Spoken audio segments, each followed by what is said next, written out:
Alhamdulillah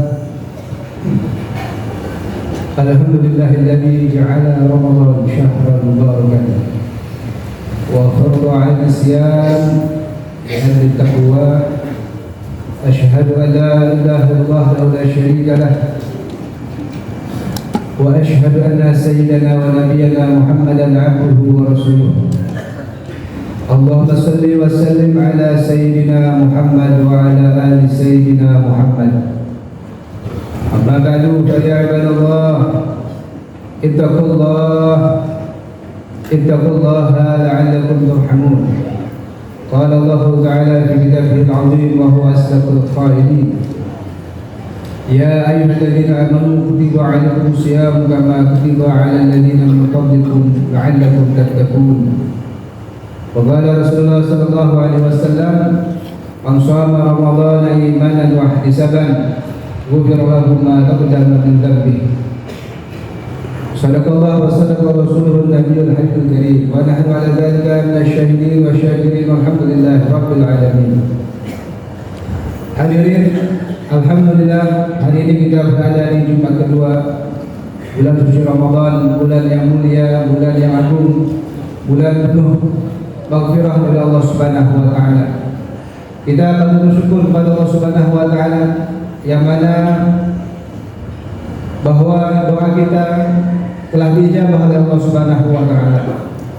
Dari sejak bulan Rajab kita minta kepada Allah Subhanahu wa taala dengan doa Allahumma barik lana fi Rajab wa Sya'ban wa balighna Ramadan. Ya Allah, sampaikanlah kami ke bulan Rajab, berikan keberkahan kepada kami di bulan Rajab dan bulan Sya'ban, dan sampaikanlah kami di bulan Ramadan. Alhamdulillah kita semua sama-sama berada di bulan suci Ramadan ini. Hadirin rahimakumullah, bulan Ramadan bulan yang mulia. Sebegitu mulianya teringat salah satu kisah salah seorang sahabat Rasul sallallahu alaihi wasallam yang bernama Abu Umamah Al-Bahili.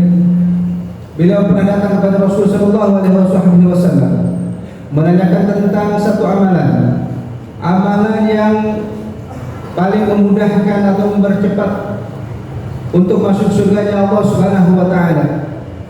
Rasul sallallahu alaihi wasallam menjawab, "Alaika bis-shaum."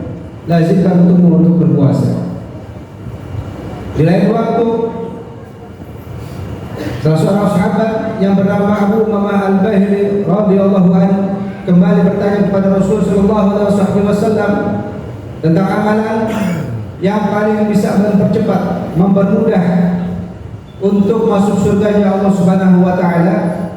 Beliau mengatakan, "Alaika bis-shaum fa innahu la illa lahu." Lazimkan untuk berpuasa karena puasa tidak ada bandingannya.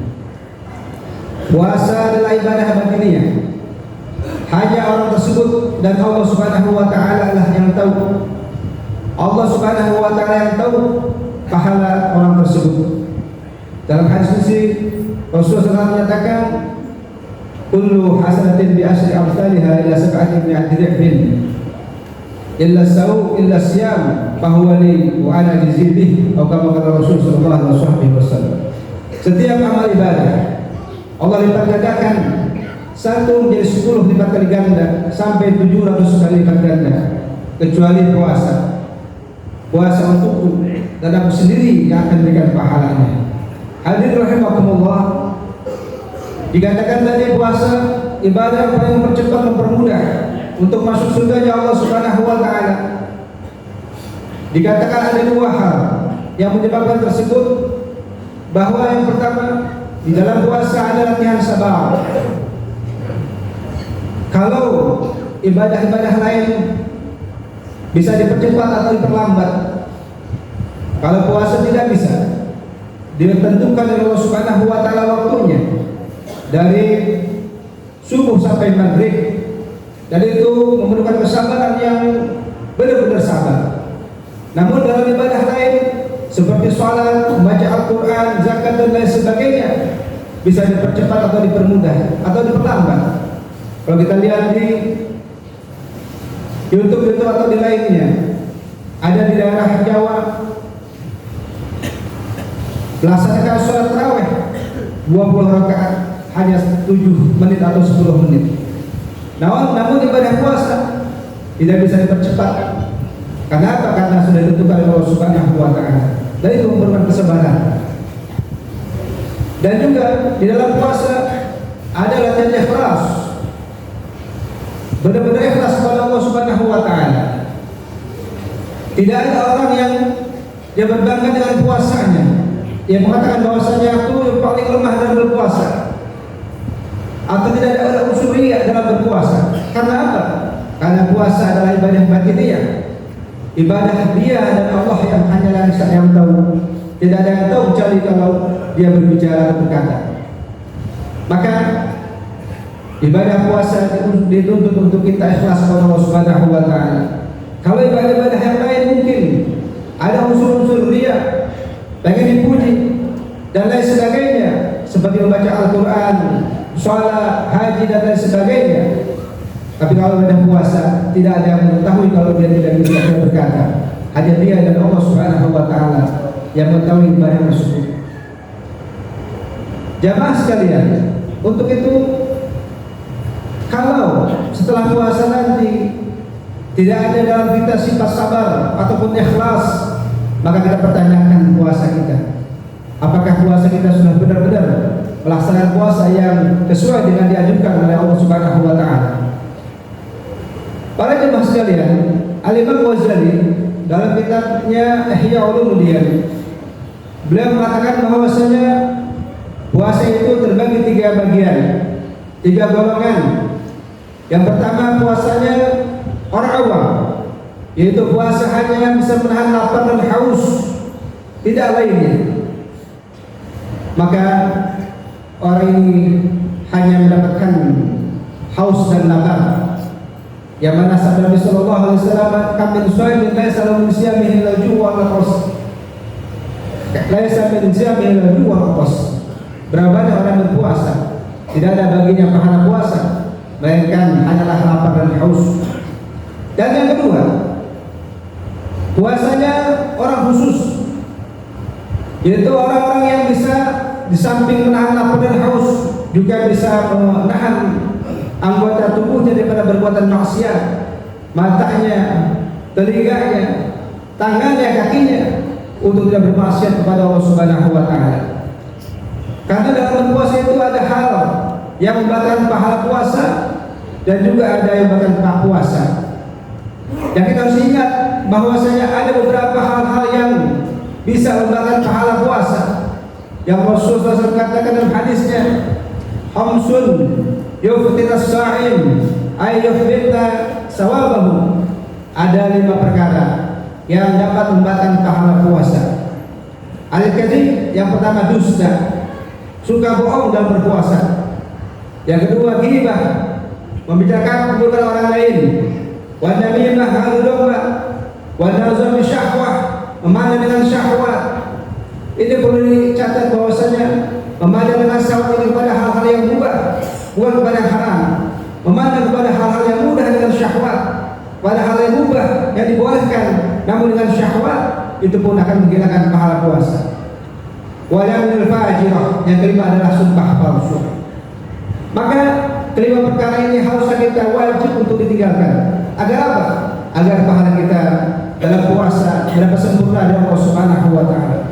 Karena di zaman Rasulullah sallallahu alaihi wasallam ada 2 orang perempuan yang sedang berpuasa, sampai-sampai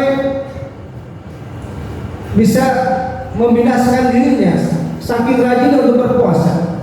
Maka singkat cerita, kedua perempuan itu dipanggil oleh Rasulullah SAW untuk menghadapnya. Maka setelah 2 perempuan itu datang kepada Rasulullah SAW, Rasulullah SAW mendatangkan 1 buah bejana. Yang satunya untuk memuntahkan apa yang di dalam mulutnya. Setelah dimuntahkan ternyata keluarlah darah, nanah, dan daging-daging yang busuk. Pun perempuan yang lain diberitakan seperti itu untuk dimuntahkan yang ada dalam mulutnya. Sampai yang keluar adalah darah, nanah, dan lain sebagainya.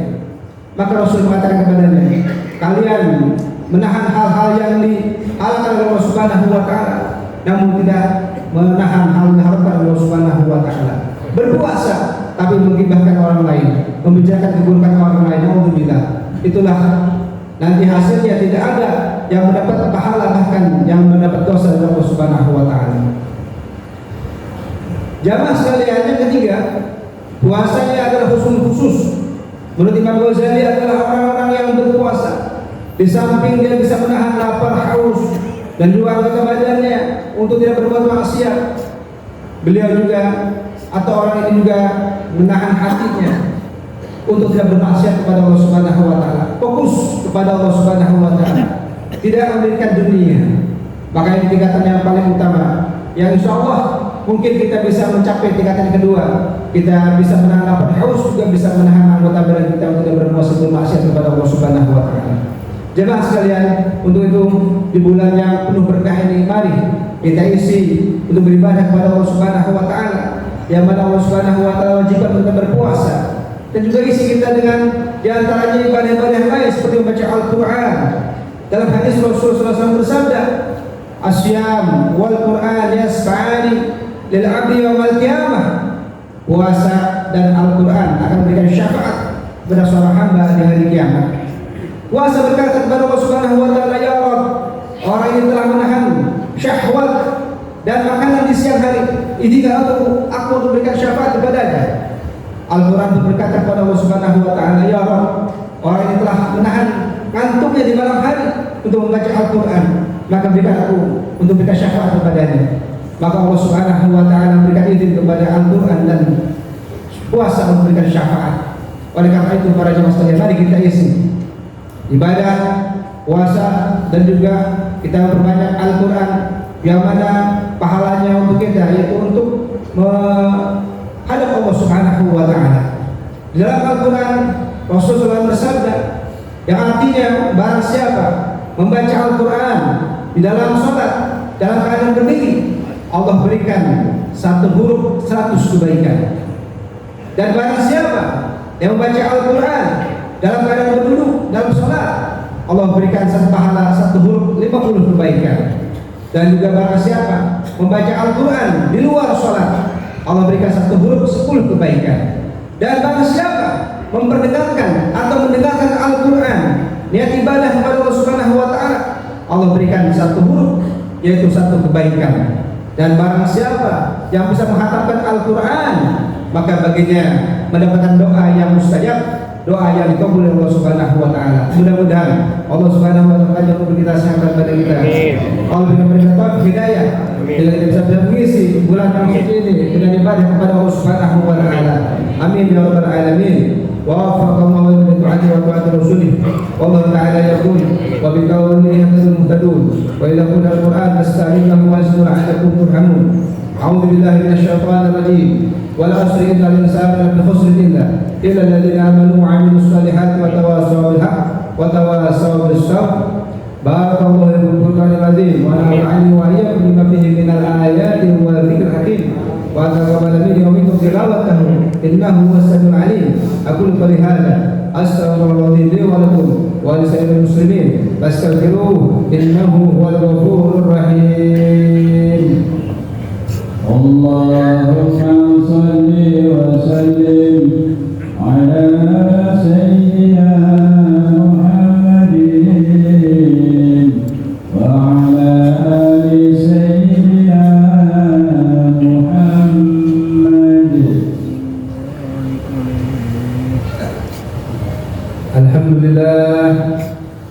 Alhamdulillahilladzi amarna bil ijtihad wal i'tisam bi hablil matin.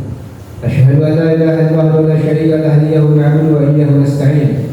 Wa asyhadu anna sayyidana wa nabiyyana Muhammadan 'abduhu wa rasuluhu al-mab'uus rahmatan lil 'alamin. Allahumma shalli wa sallim ala sayyidina Muhammad wa ala ali sayyidina Muhammad. Amma ba'du fa ya ibadallah, ittaqullaha mastata'tum wa sari'u ila maghfirati rabbil 'alamin. Wa alamu anna Allah ta'ala rabbul bada'i bi nafsihi وثنى بالملائكة المسبحة بقدسه وقال تعالى في كتابه العظيم إن الله وملائكته يصلون على النبي يا أيها الذين آمنوا صلوا عليه وسلموا تسليما اللهم صل وسلم على سيد المرسلين وعلى آله وأصحابه وأزواجه وذريته أجمعين وارضهم على أربعة الخلفاء الراشدين ساداتنا أبي بكر وعمر وعثمان وعلي وعلى بقية الصحابة أجمعين وتابعين ومن تبعهم بإحسان إلى يوم الدين وعلينا معهم وبهم برحمتك يا أرحم الراحمين. اللهم أصلح جميع المسلمين وانصر الإسلام والمسلمين وأهلك الكفرة والمشركين وعليك كلمتك إلى يوم الدين. اللهم اغفر للمسلمين والمسلمات والمؤمنين والمؤمنات الأحياء منهم والأموات إنك سميع قريب مجيب الدعوات ويا قاضي الحاجات.